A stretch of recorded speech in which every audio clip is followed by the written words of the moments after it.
What if I told you that there were once websites designed solely for people with a cannibalism fetish? On these websites, cannibals would often post advertisements about how they were looking to take a bite out of humans who didn't mind being consumed. And as crazy as this sounds, humans often volunteered. A certain man named Bren was among these volunteers. However, things took an unexpected turn for him. Brandes' voluntary act drastically turned into a blood and guts situation, making him one of the many who were slaughtered, as though their lives never mattered in the first place. Today's video will tell a tale of cannibalistic tendencies and unremorseful killings. Let's get into it, shall we? And where better to start a tragic story than a tragic backstory?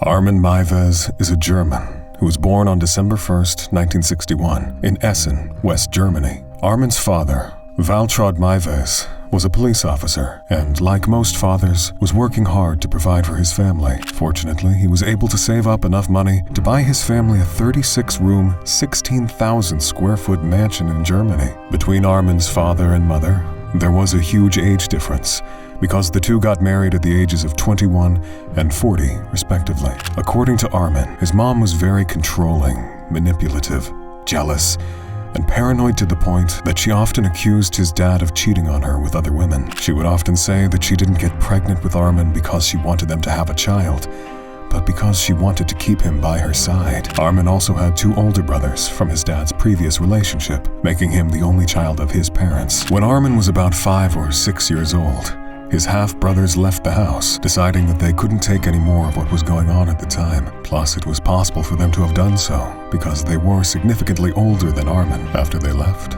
Armin was left alone with his mom and dad. He would often say that his mom never showed him any affection, so the two barely had any form of relationship, except for when she yelled at him. At some point, Armin's dad also left him behind with his mom. At this point, 7-year-old Armin was all alone with a woman who didn't care much for his existence. Picking up cannibalism. To keep himself busy, Armin would often read, and as a result, he started reading books like Robinson Crusoe, Hansel and Gretel, and the likes. To keep the long story short, a part of these books contained cannibalism, and Armin picked up an interest in it. At the age of 10, Armin was fixated on eating another person's skin and began to obsess over it, even as he grew older. When he turned 19, he left his mom and joined the West German army. According to him, he wanted to be a professional soldier. Armin was in the armed forces for 12 years, and for once in a very long time, was able to stop pursuing his fantasies about cannibalism and basically lived a normal life. While he was in the army, Armin met people and developed friendships with both men and women. He hoped that at least his friendship with one of the women he met would lead to a romantic relationship, but none of that happened. As such, Armin began to question his sexuality and would go on to ask his friend, "Do you think I'm gay?"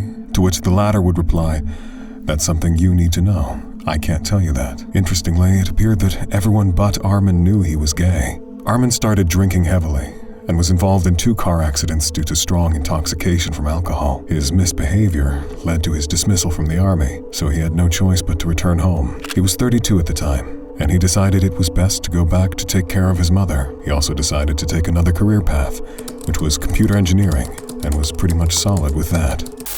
The introduction to the internet. It was around the 90s when Armin left the army, and at the time, the whole world was beginning to get used to the World Wide Web. Since the internet was still in its beginning stages, the system wasn't properly monitored, and there was nobody policing things, so it was possible to put up things that were illegal. Armin was also a part of the people who were fascinated by the internet, and while he was poking around the internet one day, he came across a website for cannibals. On this website, cannibals would often come out to hold conversations about how they wanted to eat another person and also share their various fantasies about cannibalism. Having seen all of these, Armin felt relieved that he wasn't the only one with a fetish for devouring other humans. He went on to create his own website for cannibals. He was also said to have regularly visited a disturbing website known as the Cannibal Cafe, where he openly talked about cannibalism and also created fake images. To create these false images, Armin would visit a butcher to buy meat, and after that would shape up the meat to look like body parts of actual humans. He would then post them on these websites to make it look like he had actually killed someone, and then would brag about being able to.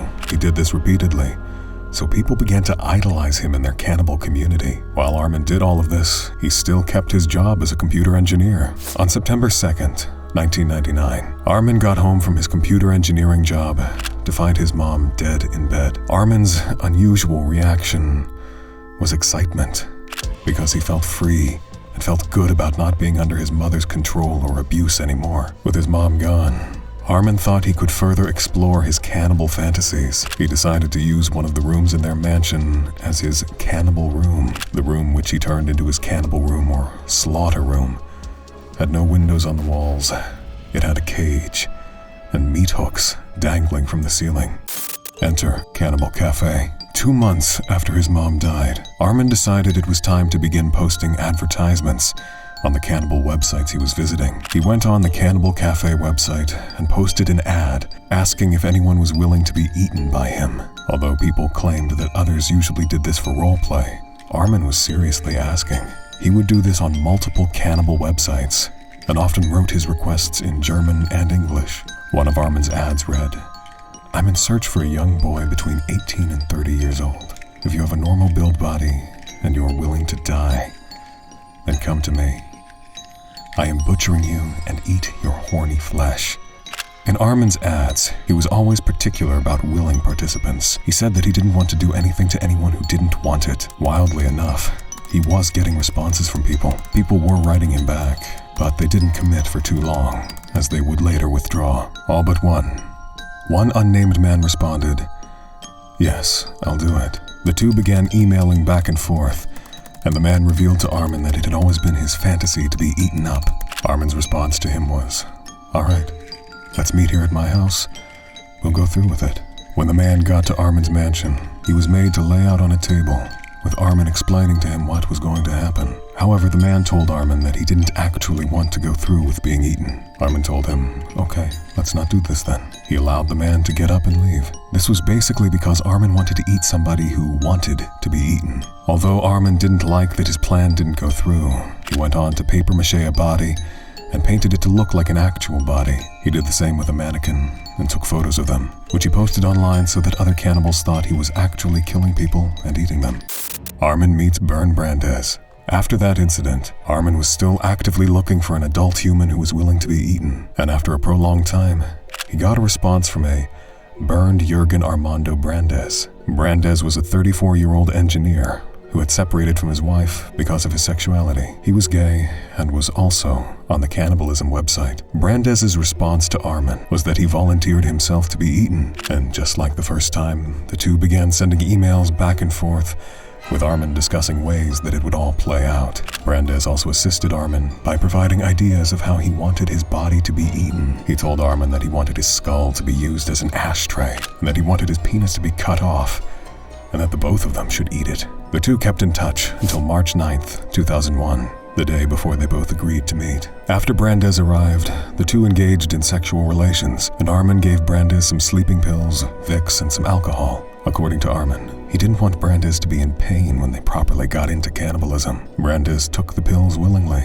After Armin told him they were going to stop him from feeling pain, Armin also told Brandes that he was going to film the whole thing, so he could watch it as many times as he wanted. Armin eats burned Brandes. After that agreement, the two get to it. Brandes lays on the table, and Armin cuts off his penis. Although Brandes screamed, Armin claimed that it was only for a few seconds. Armin went into the kitchen and fried the penis with some salt, pepper, wine, and garlic. He then fed some to Brandes and had some himself. Armin claimed that it was disgusting because it was too chewy, and it wasn't edible. On the other hand, Brandes kept bleeding from the cut on his penis, and Armin decided to carry him into the bathtub. Armin did this not as an act of goodwill, but basically to leave him to bleed to death. Armin then brought out his Star Trek book to read, while checking on Brandes every 15 minutes. After 3 hours, Brandes still hadn't died, but kept drifting in and out of consciousness. Armin decided he had waited for too long, so he told Brandes, "Sorry, I'm just going to slit your throat, because you're taking too long to die." Armin then kissed Brandes and slit his throat, killing him. As soon as Brandes died, Armin took his body out of the bathtub, cut it into pieces, and stalked them in his freezer. under pizza boxes. He also took Brandez's skull and buried it in the garden. Armin ate parts of the body over the following 8 to 10 months after what went down with Brandez. Armin shared the photos on various cannibal websites.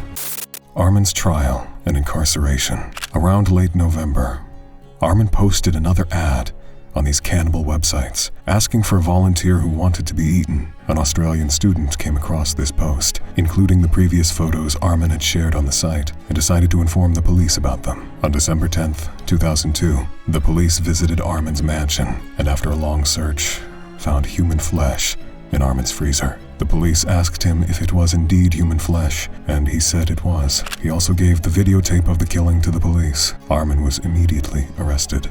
On January 30th, 2004, Armin was convicted of manslaughter and sentenced to 8.5 years in prison. Armin's case attracted a lot of media attention, so people were outraged when they learned that he was only sentenced to 8 years in prison. Although Armin's defense explained that Brandez had actually volunteered to be eaten, the prosecutors appealed Armin's case, saying he should have been convicted of murder since he killed for sexual pleasure, evidence being the videotape. In April 2005, a German court ordered a retrial of Armin's case. At his retrial, a psychologist revealed that Armin could still reoffend, since he still had fantasies about devouring the flesh of young people. On May 10th, 2006, Armin was convicted of murder and was sentenced to life imprisonment. Armin is presently incarcerated.